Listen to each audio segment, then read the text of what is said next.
8वां अध्याय।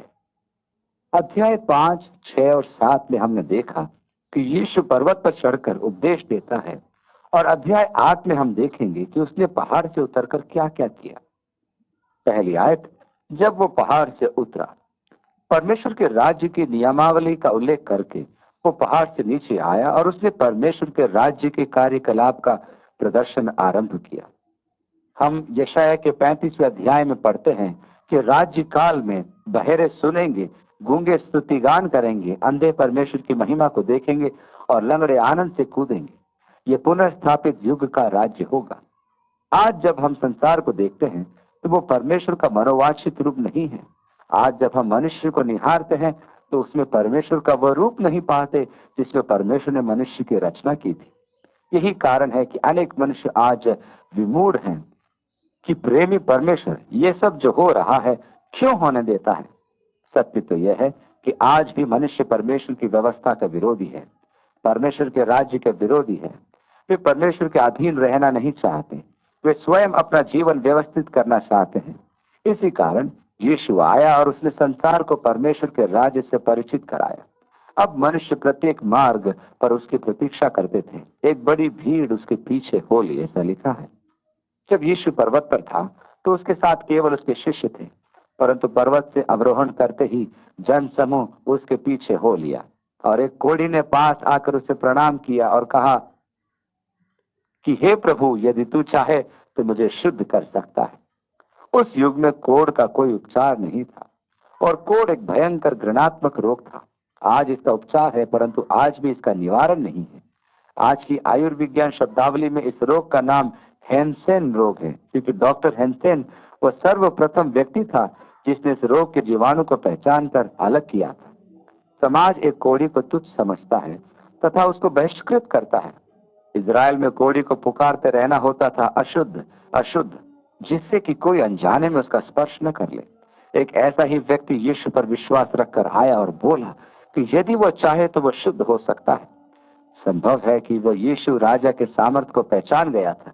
अतः यीशु ने हाथ बढ़ाकर उसे छुआ और कहा, मैं चाहता हूं तू शुद्ध हो जा।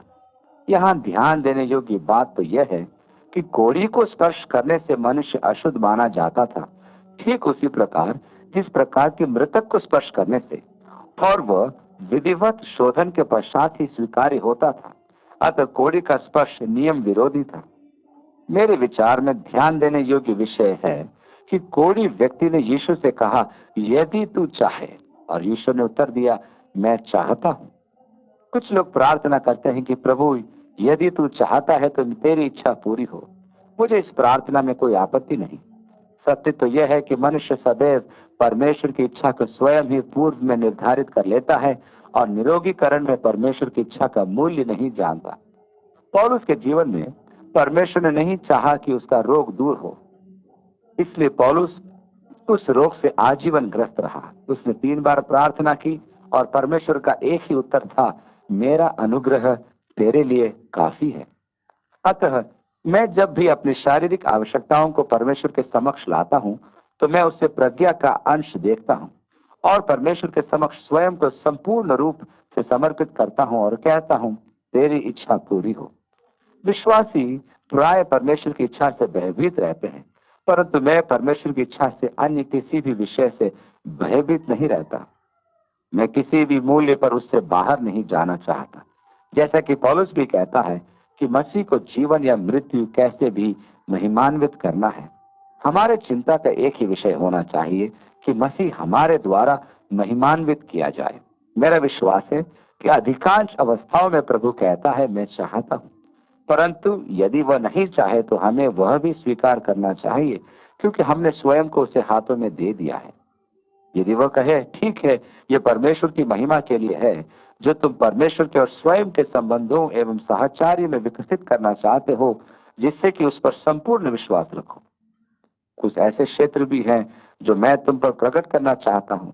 कुछ महिमा भी प्रकट करने योग्य है और कुछ तुम्हारे जीवन में प्रवेश योग्य भी है, जिसके कारण तुम्हारा सम्मान किया जाए।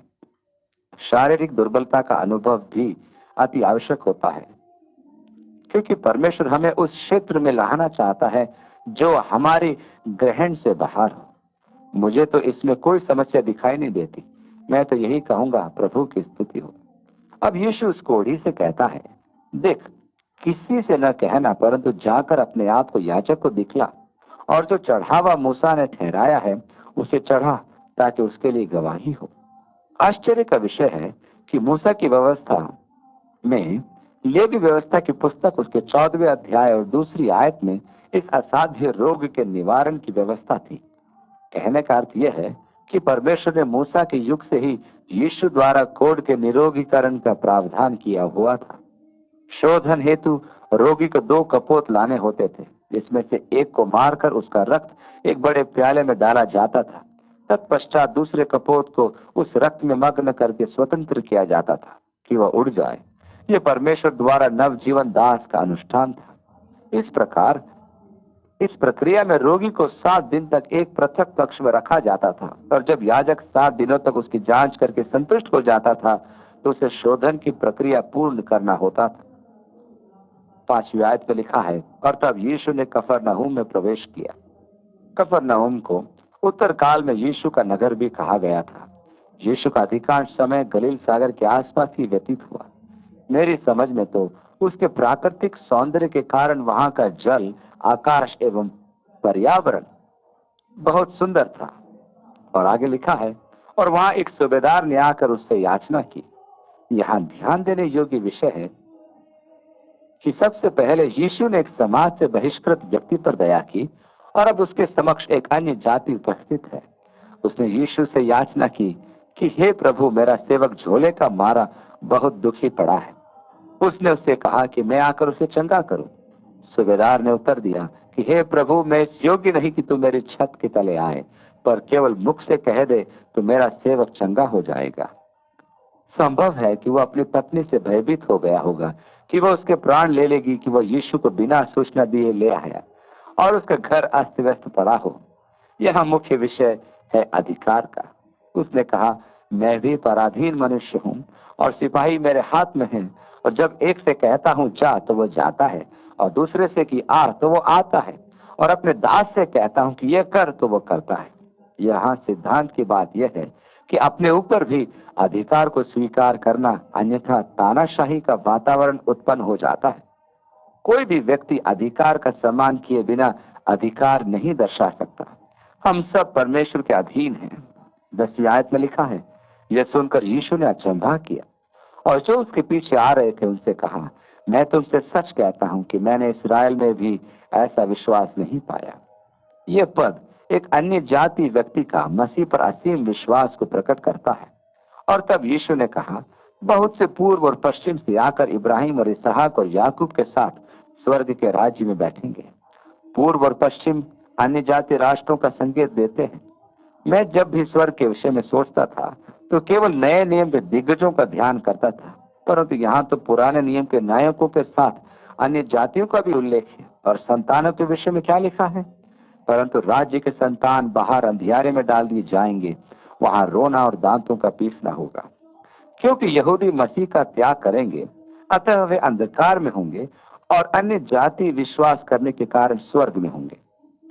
13वीं आयत, और यीशु ने सूबेदार से कहा, जा, जैसा तेरा विश्वास है वैसा ही तेरे साथ हो, और उसका सेवक उसी घड़ी चंगा हो गया।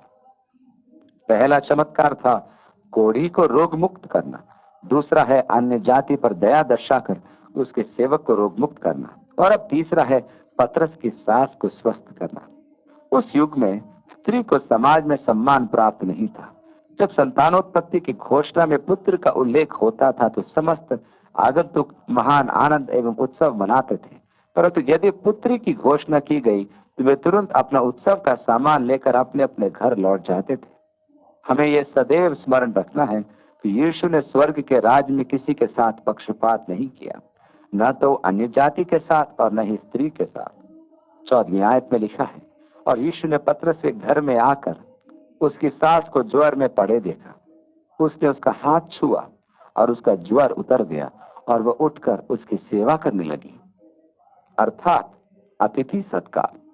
16वीं आयत, जब संध्या हुई तब वे उसके पास बहुत से लोगों को लाए जिन पर दुष्ट आत्माएं थी, और उसने उन आत्माओं को अपने वचन से निकाल दिया और सब बीमारों को चंगा किया, ताकि जो वचन यशाया भविष्यद्वक्ता के द्वारा कहा गया था वो पूरा हो, कि उसने आप हमारी दुर्बलताओं को ले लिया और हमारी बीमारियों को उठा लिया।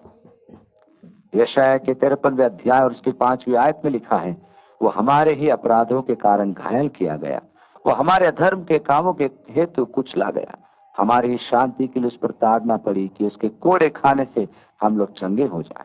कृपया ध्यान दीजिए कि मत्ती स्पष्ट कह रहा है कि यशाया द्वारा चर्चित चंगाई आत्मिक तो थी ही, परंतु वो यथार्थ में शारीरिक भी थी।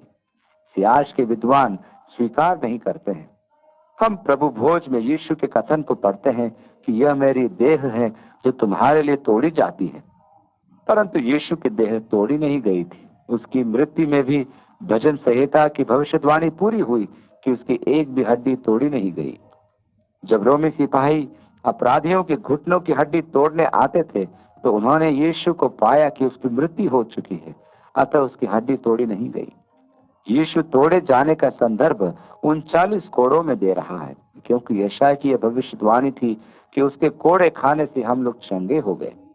देह के तोड़े जाने का यही अर्थ है कि आज की भाषा में पुलिस का 3rd डिग्री व्यवहार।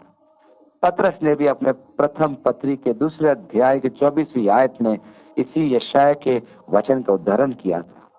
पौलुस ने कुरिन्थ की कलीसिया को लिखा कि मसीह की देह के तोड़े जाने के अर्थ को अनुचित रूप से स्वीकार करने के कारण उनके मध्य रोग उपस्थित रहता था।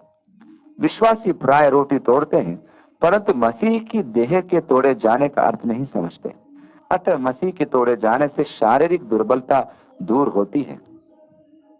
18वीं आयत, यीशु ने अपने चारों ओर एक बड़ी भीड़ देखकर उस पार जाने की आज्ञा दी, और एक शास्त्री ने उसके पास आकर कहा, हे गुरु, जहां कहीं तू जाए मैं तेरे पीछे पीछे हो लूंगा। यीशु ने उससे कहा, लोमड़ियों के भक्त और आकाश के पक्षियों के बसेरे होते हैं, परंतु परमेश्वर के पुत्र के लिए सर रखने की भी जगह नहीं है।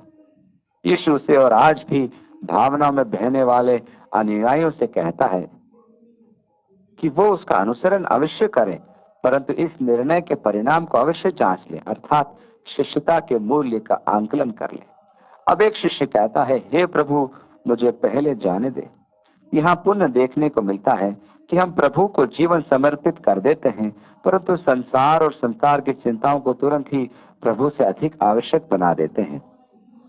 ये परमेश्वर के राज्य की उचित समझ नहीं है। प्राथमिकता केवल प्रभु की है, शेष सब चिंताएं बाद में। 21वीं आयत, कि अपने पिता को गाड़ दूं। आप आश्चर्य करेंगे कि यीशु कैसा कठोर हृदय का व्यक्ति है कि उससे आगे कहता है, तू मेरे पीछे हो ले और मुर्दों को अपने मुर्दे गाड़ने दे। यहाँ कृपया विशेष ध्यान दीजिए कि वह अनुयायी किस प्रकार विलंब का प्रसंग खोजता है। उसका पिता स्वस्थ है, परंतु वह जब तक शिष्यता में विलंब करेगा, जब तक कि उसका पिता मर न जाए और वह उसका अंतिम संस्कार न कर दे। उसके अपने स्वार्थपूर्ण उद्देश्य मन में रहे होंगे, परंतु सबसे महत्वपूर्ण लक्ष्य है मसीह का अनुसरण करना। और अब वह नाव पर चढ़ गया और उसके चेले उसके पीछे हो लिए। और देखो, झील में एक ऐसा बड़ा तूफान उठा कि नाव लहरों से ढपने लगी और वह सो रहा था। गलील सागर का विचलित हो जाना कोई असामान्य घटना नहीं है, क्योंकि दबाव कम होने पर एक ओर से आने वाली चिनरेत घाटी से प्रचंड वायु का प्रवेश होता है, और मैंने स्वयं देखा है कि वह शांत सागर 9 से 10 फुट ऊंची लहरों का सागर बन जाता है। ऐसा प्रतीत होता है कि यीशु का स्वभाव था कि वह नाव में सो जाता था। शैतान ने इस अवसर का लाभ उठाना चाहा। शिष्य भयभीत हो यीशु के पास आए और उसकी निद्रा भंग करके कहा, हे प्रभु, हमें बचा, हम नाश हुए जाते हैं। उसने उनसे कहा, हे अल्पविश्वासियों, क्यों डरते हो? तब उसने उठकर आंधी और पानी को डांटा और सब शांत हो गया। और लोग अचंभा करके कहने लगे कि यह कैसा मनुष्य है कि आंधी और पानी भी उसकी आज्ञा मानते हैं। यहाँ यह स्पष्ट हो जाता है कि प्रकृति भी अपने सृष्टिकर्ता की आज्ञा पालन करती है। अन्य वृत्तांत में उल्लेख है कि यीशु ने अपने शिष्यों से कहा था कि वे गन्नसरेत को जाएंगे, तो फिर वह कैसे पानी के नीचे चले जाते? यही तो विश्वास का प्रमुख विषय है, जिसके अभाव में शिष्यों की भर्त्सना की गई थी। और जब वह उस पार गदरनियों के देश में पहुंचा तो 2 मनुष्य जिसमें दुष्टात्माएं थी कब्रों से निकलते हुए उससे मिले। जो इतने प्रचंड थे कि कोई उस मार्ग से नहीं जा सकता था। हाल ही में गोलान ऊंचाइयों की ओर से नया मार्ग निर्माण करते हुए इस नगर के अवशेष दिखाई दिए। अतः उन्होंने मार्ग को वहां से कुछ ऊपर की ओर से लिया कि पुरातत्व विभाग यहाँ खुदाई कर सके। अब क्योंकि गन्नसरेत के नगर की खुदाई की जा चुकी है, तो हम उस चट्टान को भी पहचानने में समर्थ हैं जहां से सुअर भागकर झील में डूब मरे थे। अब ये दोनों प्रेतग्रस्त व्यक्ति पुकार उठे, हे परमेश्वर के पुत्र, हमारा तुझसे क्या काम? क्या तू समय से पहले हमें दुख देने आया है? सर्वप्रथम उन दुष्टात्माओं ने यीशु को पहचान लिया और इकरार किया कि वो परमेश्वर का पुत्र है। जब दुष्टात्मा यीशु का इकरार करती हैं, तो मनुष्य के इकरार में कोई अस्वाभाविक बात नहीं है। दूसरा तथ्य यह है कि वे जानते थे कि यीशु के पास उन्हें दंडित करने का अधिकार है। हमें यह भी जान लेना आवश्यक है कि वह जो हमारे भीतर स्थित है, वह संसार के अधिकारी से अधिक महान है। इस कारण हमें आत्मिक संघर्ष में शैतान से भयभीत नहीं होना चाहिए। आगे लिखा है, और उनसे कुछ दूर बहुत से सुअरों का झुंड चर रहा था। मूसा की व्यवस्था के अनुसार सुअर का भक्षण एवं पालन वर्जित था। अतः दुष्टात्मा ने उससे यह कहकर विनती की कि यदि तू हमें निकालता है तो सुअरों के झुंड में भेज दे। उसने उनसे कहा, जाओ। वे निकलकर सुअरों में बैठ गए और देखो, सारा झुंड कड़ाड़े पर से झपट कर पानी में जा पड़ा और डूब मरा। गलील सागर से जाता हुआ एक ही ढलवा स्थान है जो गन्नसरेत से कुछ मील की दूरी पर है। ये पुरातत्व खोज से ज्ञात हुआ है। प्रेतग्रस्त होना कोई अंधविश्वास या प्राचीन प्रथा नहीं है। ये प्रेत आत्माएं किसी भी प्राणी में प्रवेश करके उनको नियंत्रित करने में समर्थ है। मूडी प्रेस से प्रकाशित एक पुस्तक demon experiences in many lands, विभिन्न राष्ट्रों में सेवकों के व्यक्तिगत अनुभवों का संकलन है। आज का सबसे महत्वपूर्ण अनुभव है क्लैरिसा का, जो फिलीपींस की निवासी थी। घटना 1947 की है। वह प्रेतग्रस्त होती थी और जब मुक्त होती थी तो उसके शरीर पर दांतों के चिन्ह होते थे। ऐसे स्थान पर भी जहां वह स्वयं दांत नहीं गड़ा सकती थी, उसका रक्त चूस लिया जाता था। उसे बेलेव्यू जेल में सुरक्षा हेतु रखा गया और मनीला के मेयर की देखरेख में वहां का सबसे बड़ा मनोवैज्ञानिक चिकित्सा हेतु लाया गया, परंतु वे कारण ज्ञात करने में असमर्थ रहे। अंत में उन्होंने प्रचारक बॉब मैकपालिस्टर तथा लेस्टर सुमराल को बुलवाया। लेस्टर सुमराल ने क्लैरिसा के संदर्भ में बिटन बाय डीमन शीर्षक नामक पुस्तक लिखी है। लाइफ मैगजीन, जो कि एक बहुत प्रचलित मैगजीन है, ने भी क्लैरिसा के विषय में लेख एवं चित्र छापे हैं जिनमें उस पर दांतों के चिन्ह दिखाई देते हैं। इन दोनों प्रचारकों की प्रार्थना से क्लैरिसा प्रेत मुक्त हो गई और उसने मसीह को स्वीकार किया। अतः यह स्पष्ट है कि प्रेत मनुष्य में वास करने में आनंद का अनुभव करते हैं और वे उसे त्यागना नहीं चाहते। यीशु ने निष्कासित दुष्टात्मा के विषय कहा था कि वह पुनः आती है और साथ अनेक आत्माओं को लाती है। इन आत्माओं ने अधोलोक के भय से यीशु से निवेदन किया कि वह उन्हें सुअरों में भेज दे। प्रेतग्रस्त सुअर तथा अन्य सभी सुअर डूबकर मर गए और उनके चरवाहे भयभीत होकर नगर में गए और नगर में जाकर ये सब बातें और जिनमें दुष्टात्माएं थी उनका सारा हाल कह सुनाया। और देखो, सारे नगर के लोग यीशु से भेंट करने को निकल आए। क्या वे प्रवचन सुनने आए थे या उसे स्वीकार करने आए थे? कदापि नहीं। उनके आगमन का कारण था कि वे उससे प्रस्थान का आग्रह करें और उसे देखकर विनती की कि हमारे सिवानों से बाहर निकल जा। वे उनसे दुष्टात्मा मुक्त व्यक्तियों के कल्याण के विषय चिंतित नहीं थे, वे केवल अपना लाभ देखना चाहते थे। आज भी मनुष्य अपने सांसारिक लाभ के समक्ष मसीह को त्याग देता है।